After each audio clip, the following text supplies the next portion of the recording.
Oi pessoal, bem-vindos a uma nova apresentação nossa, um pequeno vídeo aí, em que eu vou tentar falar com vocês sobre os modelos de comercialização que existiam antes e como é que eles derivam para o que tem hoje. Tentar mostrar para vocês quais são os principais componentes que atuam nesse cenário, no teatro de operações da comercialização. Então, para isso, eu vou usar uma ferramenta que vocês conhecem, que é o PowerPoint, para a gente poder mostrar isso com mais facilidade. Tá? Então, primeiro de tudo, vamos ver o que vai acontecer aqui. Antes de tudo, no começo dos tempos, havia um negócio chamado fabricante. Tá? O fabricante é alguém que produz uma coisa que será vendida. Pode ser um fabricante de produtos materiais, pode ser um fabricante de serviços, pode ser um fabricante de alguma coisa que vai ser vendida. Qualquer coisa que é vendida é um produto e esse produto tem que ser fabricado. Tá? Bom, então esse fabricante vai trabalhar com um determinado tipo de margem, ele vai colocar alguns valores ali para fabricar o que ele vai precisar. Na realidade, para fabricar, ele tem que ter o conhecimento, ele tem que ter os insumos e tem que ter o dinheiro para fazer isso. Então ele tem que usar uma margem, tá? Que eu estou botando aqui interrogação nessa margem, porque essa margem vai depender de uma série de coisas. Se ele estiver num ambiente em que há uma forte demanda, tem muito mais gente querendo comprar do que gente querendo vender, ele pode se dar ao luxo de colocar um preço mais alto. Num ambiente de muita competição, ele vai ter que reduzir o preço, senão ele não consegue competir corretamente no mercado. Então ele geralmente vai usar um distribuidor, que vai pegar o material dele e vai começar a fazer alguma coisa com esse material. Esse distribuidor vai colocar um pedido para ele, vai receber o material, e quando ele fizer isso, ele já vai estar com o famoso sócio que nós temos aqui, que eu estou colocando. Esses impostos que estão aqui, eles incidem na fabricação. Nesse caso aqui, o exemplo que eu estou dando, é um exemplo de um fabricante que está em um outro país. Ou seja, eu estou importando isso que foi fabricado. Mas se eu estivesse comprando de um produtor nacional, eu praticamente teria os mesmos impostos, com exceção desses aqui que estão em amarelo aqui em cima, inclusive o frete. O frete não é o caso, mas eu não teria FOB, CIF, nada disso, imposto de importação, isso não vai aparecer. Tá? Os outros impostos se aplicam. E esse Czinho que eu estou colocando aqui, vocês vão observar, isso mostra que esses impostos sofrerão algum tipo de compensação mais adiante, a gente vai ver. Então isso tudo aqui pode fazer com que o preço que o fabricante praticou para o distribuidor sofra um acréscimo que pode até passar de 100%. E o governo, nos últimos anos, ele fez uma malandragem nesse negócio aqui. Vocês podem ver que tem aqui um negócio chamado PIS e COFINS, tá? É um plano de projeto de integração social e contribuição financeira da integração social. São impostos que incidem, teoricamente, no uso social do produto, para INSS, para coisas desse tipo. Esses impostos não ficavam nessa posição. Eles só eram cobrados quando o distribuidor vendia. Com o simples fato do governo tirar esses impostos da base de venda e colocar na fase de importação ou de compra do fabricante, com essa simples manobra, você já conseguiu fazer com que a carga tributária aumentasse substancialmente. Houve um aumento muito grande de carga tributária, sem haver aumento de imposto, apenas mudando a posição dos elementos aí. Ou seja, aquela pilantragem que a gente já conhece. Tá? Então esse distribuidor vai colocar uma margem para poder vender, tá? Porque se ele não tiver uma coisa para vender, não esqueça que ele paga antes e recebe depois. Geralmente o distribuidor, ele compra, especialmente quando é uma coisa importada, o dinheiro dele vai lá para fora primeiro para o material chegar aqui.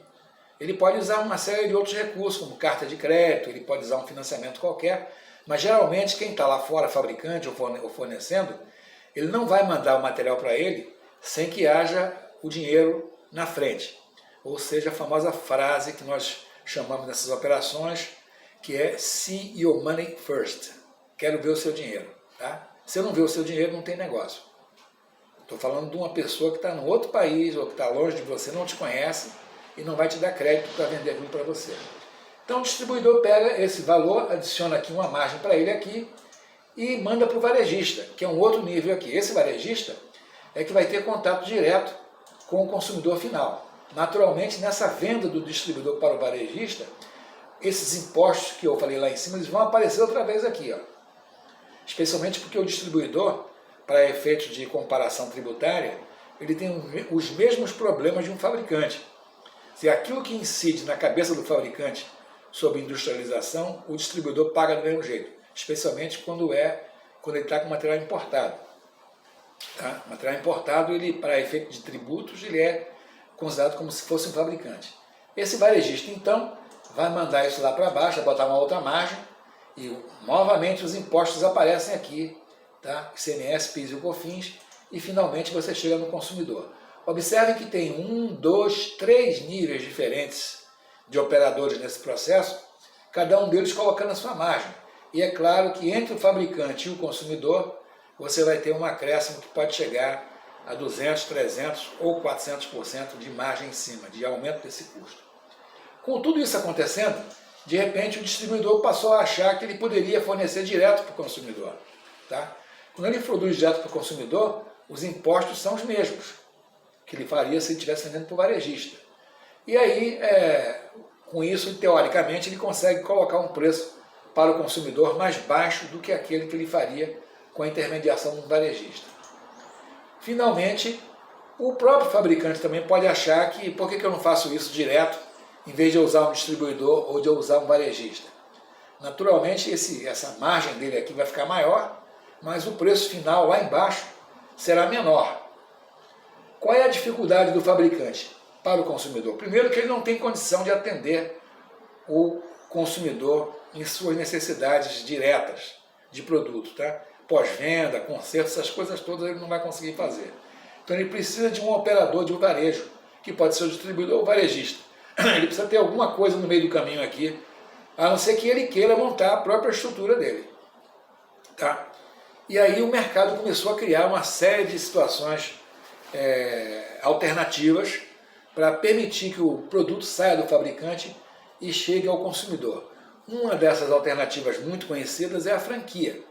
O que é a franquia? Um fabricante como, por exemplo, o McDonald's, por exemplo, ele abre um franqueador master aqui no Rio de Janeiro, no Brasil, tá? Que seria o distribuidor clássico, e esse franqueador master abre vários varejistas que são as lojas do McDonald's. Então o McDonald's está lá em cima, produz alguma coisa, ou papelaria, ou material para fazer hambúrguer, ou treinamento, tem várias coisas que ele pode fornecer para que esse varejista tenha tudo maquiado aqui na mão, tudo maceteado para ele poder vender na ponta. É uma forma de trabalhar também. Existem outros fabricantes aí no mercado, como é o caso de Natura, como é o caso de a própria Coca-Cola mesmo, que ela só fabrica o xarope da Coca-Cola em algum lugar lá no exterior, Estados Unidos, manda o xarope para cá e o distribuidor aqui do Brasil, que é um engarrafador, tá? Vai pegar aquele xarope, vai botar água no xarope, vai botar o gás, né, que é necessário, e vai mandar para o varejo. Esse varejista, no caso da Coca-Cola, são os são os milhões de bares e botecos e tudo quanto é lado. A Coca-Cola que está fabricando xarope não tem a menor condição de chegar aqui. Muito bem, tá? Isso aqui era a história que a gente conhecia até agora. Só que apareceu um outro tipo de situação, que eu vou mostrar para vocês aqui agora, que é um negócio que apareceu por causa da internet. Quando a internet apareceu aqui, começou a usar, todo mundo vendendo pela internet e fazendo, botando site e outras coisas mais, surgiu a figura do dropshipping. Tá? O que é o dropshipping? É quase como se fosse um intermediário virtual. Você tem uma figura aqui no meio, que pode ser uma pessoa física ou jurídica, que pega recursos de um determinado fabricante e joga no varejista, e o varejista joga no consumidor, ou ele mesmo joga no consumidor. Um exemplo claro disso é a Amazon, por exemplo. A Amazon, por exemplo, mas aqui no Brasil nós temos o Magazine Luiza e outros aí que fazem a mesma coisa. Eu vou lá e abro uma loja virtual lá dentro, eu não manipulo o produto, não faço nada disso, e toda essa parte de logística, toda a parte de entrega e de cobrança é feita pelo operador do dropshipping, que no caso aqui seria a Amazon. Tá? Esse assunto aqui é um assunto relativamente novo no nosso mercado. Novo que eu digo, ele deve ter alguns poucos anos, mas agora que está começando a ficar mais popular, Muita gente falando sobre isso, e nós também estamos falando sobre isso aqui na Próxima. Nós estamos também desenvolvendo isso e vamos começar um trabalho desses aí a curtíssimo prazo, que nós estamos fazendo uma variação de dropshipping. Eu estou pegando um fabricante de um determinado produto, vou pegar esse produto, vou colocar no meu site, vou vender, e quem entrega o produto é o fabricante. Eu não faço a logística, quem faz é ele. E é claro que existem compensações de parte a parte, para que eu possa ganhar a minha margem e que ele possa ganhar dele. Nos próximos vídeos eu vou tentar descer mais detalhes desse dropshipping aqui e como é que vocês podem usar isso e criar seus próprios negócios. Tem muita gente aí no mercado vendendo treinamento para isso. Eu já consegui localizar pelo menos uns 2 ou 3 aí com treinamento, vendendo consultoria, vendendo mentoria, especialmente ensinando você como é que você pode usar a Amazon para isso. Aqueles que conseguem ler inglês, tá? Eu não conheço nenhuma publicação em português ainda não vi. Pode ser que tenha, mas não vi ainda. Mas em inglês tem muita coisa escrita sobre os vários tipos de dropshipping, como é que eles funcionam e como é que você pode usar a Amazon para fazer isso. E também como é que você pode descobrir fabricantes, tá? Você pode adquirir produtos de fabricantes em outros países. Como é que você faz isso? Que tipo de recurso você usa para descobrir as coisas, ok? Então, por enquanto, vamos ficar por aqui. Agradeço aí a atenção de vocês mais uma vez e espero voltar a vê-los oportunamente, ok? Tamo nessa!